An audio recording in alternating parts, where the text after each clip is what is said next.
तो चलिए मेरे दोस्तों, मेरे यूट्यूब फैमिली, आज हम एक और नई कहानी के साथ आगे बढ़ते हैं। और इस कहानी का मुख्य टाइटल जाता है चाणक्य की सबसे खतरनाक चाल।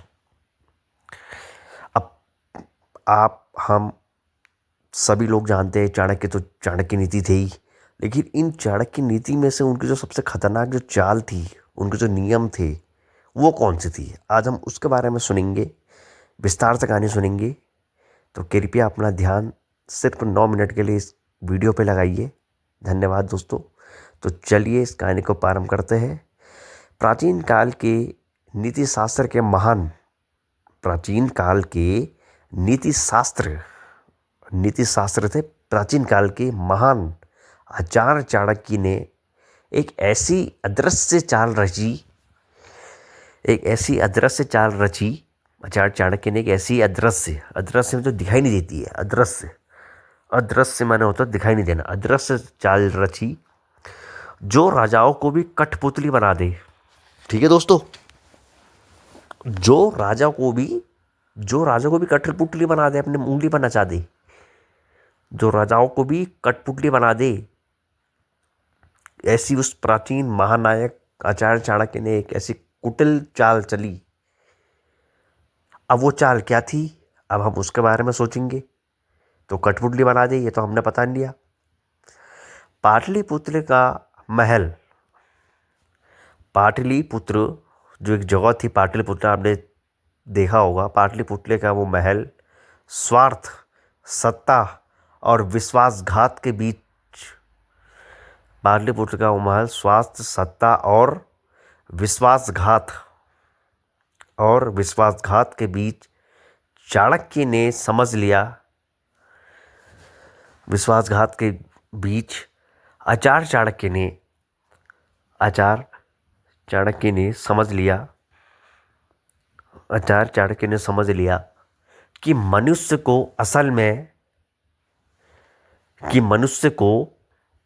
कि जो मनुष्य है, मानव है, उसको असल में शक्ति से नहीं बल्कि उसकी कमजोरी से जीता जाता है। ये देखिए दोस्तों, उसे मनुष्य को शक्ति से नहीं बल्कि उसकी कमजोरी से जीता जाता है। उसकी कमजोरी ढूंढो तो उसकी कमजोरी से उसको परास्त करा जाता है, उससे जीता जाता है। ठीक है, उसकी कमजोरी से उस इंसान को जीता जाता है।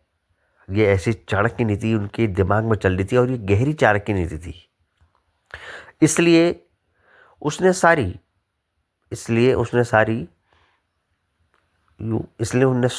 प्रजा, मंत्रियों, सेनापतियों और यहाँ तक कि शत्रुओं की भी गुप्त कमजोरियों को एकत्र करना शुरू किया। ये देखिए दोस्तों, इसलिए उन्हें मंत्रियों, सेनापतियों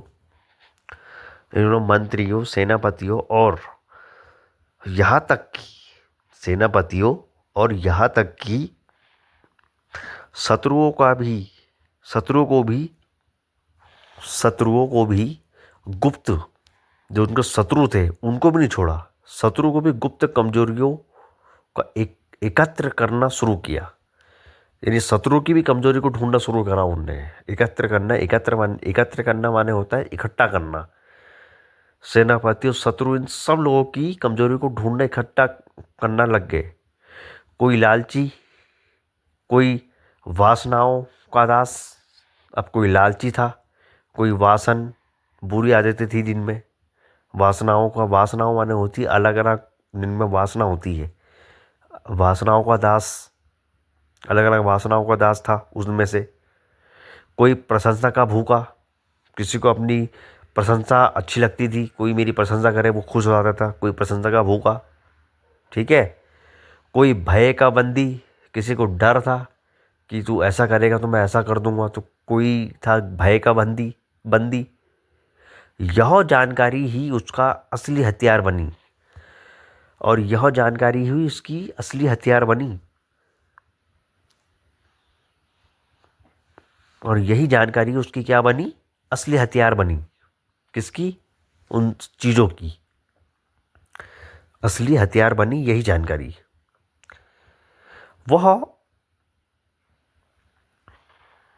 वह किसी को आदेश नहीं देता था,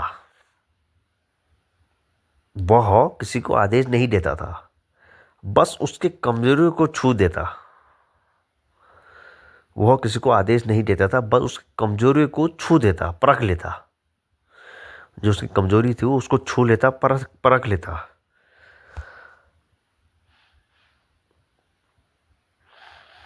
उसकी कमजोरी को छू लेता, परख लेता। ठीक है, परख लेता यानी छू लेता।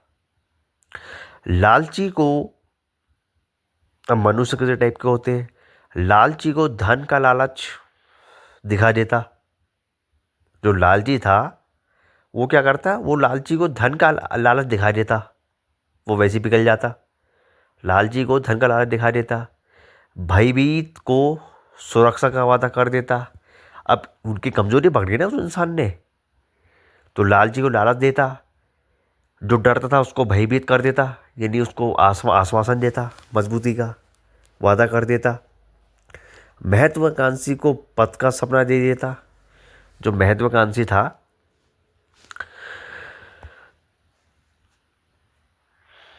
महत्वाकांक्षी को पद, किसी चीज का पद देना, तो महत्वाकांक्षी को पद का सपना दे देता। ठीक है दोस्तों, महत्वाकांक्षी को पद का सपना दे देता। धीरे धीरे सभी उसकी इच्छा के अनुसार नाचने लगे। धीरे धीरे सभी उसके क्या हुआ? इच्छा के अनुसार नाचने लग गए। जैसा वो कहता वैसे वो करते, क्योंकि उनको उनने लालच दिया था। तो उनके अनुसार क्या करने लगे? नाटक करने लगे, नाचने लगे, नृत्य करने लगे। नृत्य करना नाचना एक ही बात है। तो नाचने लगे। परिणाम स्वरूप अब क्या हुआ? परिणाम स्वरूप बिना सैनिकों के, बिना युद्ध के, परिणाम स्वरूप बिना सैनिकों के, बिना युद्ध के। अब ये देखिए चाल, क्या मिला? बिना सैनिकों के, बिना युद्ध के, बिना तलवार चलाए। देखिए दोस्तों, उसकी कमजोरी जान गए ना वो। तो बिना युद्ध के, बिना सैनिकों के, बिना तलवार चलाए, पूरी साम्राज्य की डोर उसके हाथ में आ गई। पूरी साम्राज्य की डोर उसके हाथ में आ गई। तो ये थे मशहूर आचार्य चाणक्य। तो उसकी डोर उसके हाथ में आ गई। चाणक्य की यह एक ही चाल, और दो चाली भी नहीं, एक ही चाल। और चाणक्य की ये एक ही चाल पूरे एक युग का सत्य बन गई। और चाणक्य की एक ही चाल पूरे युग की सत्य बन गई। और पूरे युग की सत्य बन गई कि जो लोगों की कमजोरियों पर अधिकार कर ले। अब ये देखिए दोस्तों, जो इंसान लोगों की कमजोरियों पर अधिकार जता ले, लोगों की कमजोरियों पर अधिकार कर ले या जता ले, लोगों की कमजोरी पर अधिकार कर ले, वह लोगों पर नहीं, उनकी आत्मा पर शासन करता है। ये देखिए दोस्तों, वाह भाई वाह, वाह भाई वाह, वाह भाई वाह।